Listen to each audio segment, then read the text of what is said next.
Bueno, hemos estado recordando distintos hechos que van cumpliendo años y fíjese que estamos cumpliendo ya 12 años de la fuerza del volcán Chaitén, que nos impactó. Marcelo Lagos, ¿cómo estás? Como todas las semanas te damos la bienvenida. Y además tú me comentabas que estamos en el mes de la reducción de riesgo por desastre, ¿no? Que es además una fecha que instaura Naciones Unidas precisamente para planificar de mejor manera la convivencia de los seres humanos con nuestro entorno natural. ¿Cómo te va? Te saludamos de nuevo. Muy bien, bueno, claramente hace un año atrás el gobierno se comprometió con avanzar con la habitabilidad de la ciudad de Chaitén, que todos bien saben que fue una ciudad que tiene una historia de ya más de una década, donde la erupción del 2008 la afectó de forma muy grave. Y esta habitabilidad ciertamente no ha estado exenta de complicaciones en todo este tiempo y ya llegó el momento ciertamente de remediar el cómo convivir con el peligro volcánico, pero también otros procesos de la naturaleza que se manifiestan en su localización, en sus territorios. Hace un año se hicieron estudios para proponer cómo podríamos convivir con este peligro y hoy día hacemos una revisión ciertamente de qué ha sucedido hasta hoy día. Bueno, ¿y qué ha pasado? Porque efectivamente la habitabilidad de la zona es muy compleja, hay algunos servicios que se han retomado y otros que no lo han podido hacer. Evidentemente, la verdad es que en Chile es un territorio que se caracteriza por territorios expuestos al riesgo. Tenemos riesgo de tsunami en la costa, tenemos riesgo en la quebrada de Macul, tenemos riesgo en la falla de San Ramón. En rigor vivimos con el riesgo y Chaitén no es la excepción. Ya lo estamos viendo. En su momento, claramente, el volcán Chaitén era un volcán que más o menos no se entendía bien su peligrosidad, y la erupción de mayo del 2008, que fue un proceso explosivo inicialmente y después efusivo, que duró mucho tiempo, casi 2 años, de alguna forma evidenció los altos niveles de exposición que este asentamiento humano localizado en las partes bajas está expuesto, donde los ares secundarios en gran parte desbordaron y inundaron gran parte de la ciudad. Ya han pasado más de una década, ciertamente, y Chaitén ha ido avanzando en un proceso de recuperación, pero particularmente debido a que estos lahares secundarios dividieron la ciudad en 2 partes, el sector sur ciertamente quedó pendiente de una respuesta razonable desde el Estado y hoy día se busca remediar eso. Sin embargo, los resultados de estos estudios se realizaron justamente hace un año y justo vino el despertar, ¿cierto?, del estallido social, luego vino la pandemia y de alguna forma esto ha influido ciertamente en hacer un poco más lento este proceso que busca sencillamente dignificar ciertamente la vida de los chilenos que habitan ese territorio. Bueno, se dijo que no se iba a poder volver a ir a Chaitén, se hizo intentos por reubicar a la gente, ha sido todo un tema. Fíjate que vamos a revisar un informe que hemos preparado porque han pasado, como tú bien decías, 12 años de esta catástrofe cuando la erupción del volcán azotó a este pueblo. Los vecinos volvieron, pero muchos siguen sin servicios básicos, los que comentábamos recién, como por ejemplo una planta para tratar aguas servidas. Vemos el informe y seguimos conversando con Marcelo Lagos. Sintieron el estruendo en la mañana, tuvieron que arrancar. La furia del Chaitén se ensañó con su pueblo. No hubo aviso, solo esta gigantesca fumarola alertó a los habitantes. Hay que deshacerse de los animalitos. Las cenizas cubrieron la localidad, pero luego la lava, el sedimento del macizo y su unión con el río Blanco terminaron por destruirlo. Y se llevó todo. 12 años han pasado desde que el volcán golpeó el alma de los chaiteninos. Tuvieron que escapar con lo opuesto. 9 años después, la naturaleza volvió a golpear a quienes habían regresado.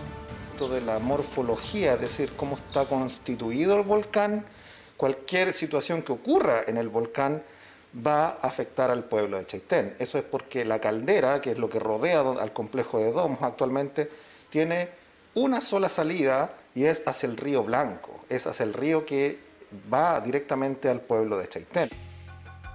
Hoy Chaitén está así, con pobladores, pero la tranquilidad del paisaje camufla una serie de problemas.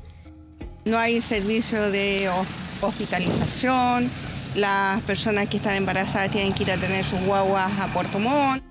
El pueblo fue partido en 2 por el río Blanco. La zona sur aún no cuenta con una planta de tratamiento de aguas servidas. Es muy poco lo que hay, no está la habitabilidad total. La verdad que no tenemos aún un hospital, no tenemos un colegio nuevo, un liceo, no hay absolutamente nada. Una zona de alto riesgo, por eso un estudio de la Universidad Católica determinó que la zona sur de Chaitén tiene una habitabilidad condicionada.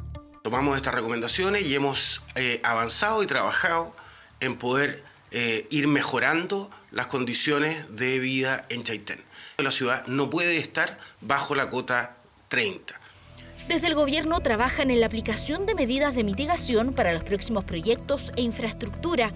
La zona sur, después de 12 años, volvió a tener agua potable, necesidades que para este pueblo son urgentes y temen que los plazos se vuelvan a extender producto de la pandemia. A ver, Marcelo, me parece que siempre es interesante cuando abordamos en Destino Tierra estos fenómenos, recordar, porque de pronto ha habido tanto fenómeno de naturaleza que nos ha golpeado que se nos olvida. Acá hubo un intento por sacar a los habitantes de Chaitén, construir una nueva ciudad, no tuvo mucho éxito, la verdad, y finalmente cuando vuelve, porque ha habido cambios de gobierno entre medio, ya estaba la mitad de la gente viviendo allí en Chaitén. Bueno, ¿qué pasa con eso y qué pasa con esta habitabilidad condicionada que me dices tú? Bueno, acá en el contexto del mes para la reducción del riesgo de desastre, lo importante es aprender lecciones de estas experiencias, porque evidentemente nadie quiere que se vuelva a repetir lo que pasó en Chaitén, no solamente con el proceso eruptivo del 2008, sino que el cómo se manejó el proceso posterior a la emergencia y particularmente todo lo que significa la recuperación de las vidas de las personas, porque ahí habitan personas evidentemente. Dado el tiempo transcurrido y las soluciones que se han tratado de implementar, hoy día lo que necesita Chaitén es un proceso de remediación, y esa remediación implica convivir con el volcán. Y eso implica habitabilidad condicionada. ¿Qué significa esto? Tener derecho a una vivienda digna y segura, ciertamente, tener la posibilidad de desarrollarte como sociedad, el desarrollo humano, pero también una relación sustentable con un territorio que está expuesto a múltiples peligros. En ese contexto se proponen muchas cosas. Primero se necesita un plan regulador, un instrumento que planifica el territorio, y eso se está desarrollando localmente allá en el gobierno regional al respecto. Y eso te va a permitir sanear el uso del suelo, te va a permitir tomar decisiones dónde se instalan obras y medidas de mitigación estructural, dónde se localiza la gente y particularmente el énfasis a relocalizar todo lo que sea crítico, porque evidentemente, como se explicaba en la nota, claramente Chaitén, todo, norte y sur, está expuesto a diferentes tipos de peligro, donde evidentemente destaca el peligro volcánico. Bueno, tenemos esta información gráfica, Marcelo, y te lo pregunto porque la verdad es que, por ejemplo, el tema de la escuela es un tema complejo y te pregunto, o sea, no es tan sencillo tomar a la gente de una localidad como Chaitén y decirle, a partir de este desastre ustedes van a vivir acá en otra ciudad. No pasó nada con esa otra, eso que se llama Santa Bárbara se propuso en un principio. Pero es que no se pueda, que todo depende de cómo se haga. Y evidentemente el cómo se hizo en ese minuto no fue la mejor forma. Independiente de ello, si se hubiera hecho en el minuto, con participación ciudadana efectiva, probablemente y con prioridades, probablemente eso habría funcionado. Pero pasó el 2008, pasó el 2009, vino el terremoto y tsunami del 2010, cambiaron las prioridades, cambiaron los gobiernos y ciertamente hoy día Chaitén está aquí y hay que dar una solución. ¿Qué viene ahora?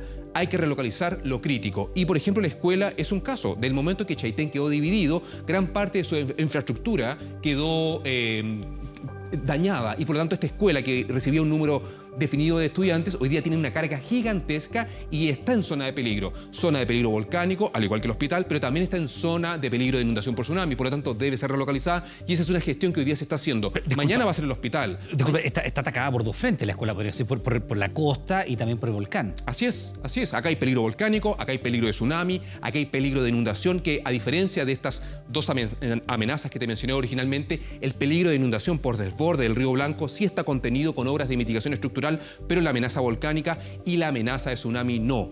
Por lo tanto, Chaitén es un asentamiento humano que necesita incorporar medidas de mitigación estructural y no estructural y dentro de ello relocalizar lo crítico. Por ejemplo, la escuela, el hospital, los servicios críticos, carabineros, bomberos, todo tiene que desplazarse a zonas seguras y ciertamente hacia el sector de las Tuninas, hacia el sector de Fandangos, donde se propone ciertamente una zona más protegida, donde se buscan los futuros desarrollos urbanos. Para allá se debe avanzar y para allá se está avanzando. O sea, Marcelo, efectivamente, Chaitén no se puede o ha sido complejo la relocalización completa de este asentamiento urbano, pero efectivamente, como tú dices, estos dos infraestructuras que son críticas, que son esenciales, porque nunca uno sabe a qué hora puede ocurrir esto y hay menores de edad en la escuela, entonces relocalizarlo. ¿Por qué no se ha hecho? Se han pasado 12 años. Porque la práctica en su momento se pensó que... La verdad es que no somos un país que tenemos mucha experiencia en la gestión y el manejo de emergencias, pero otra cosa es gestionar el riesgo. O la planificación. Claro, otra cosa es gestionar el riesgo, y el riesgo es una mirada de largo plazo. En la práctica hoy día estamos en deuda con este asentamiento humano y es por eso que remediar y darle dignidad a sus habitantes es una prioridad, particularmente en este contexto, en este mes, donde conmemoramos ciertamente la reducción del riesgo de desastres. Marcelo, como siempre, muchas gracias y le mandamos cariño a todos los habitantes de Chaitén, por supuesto, que nos ven y naturalmente que se hagan las obras que se tienen que hacer para vivir, como tú bien dices, en dignidad y en conformidad con nuestro medio ambiente. Marcelo, muchas gracias. Que esté muy bien. Buenas noches.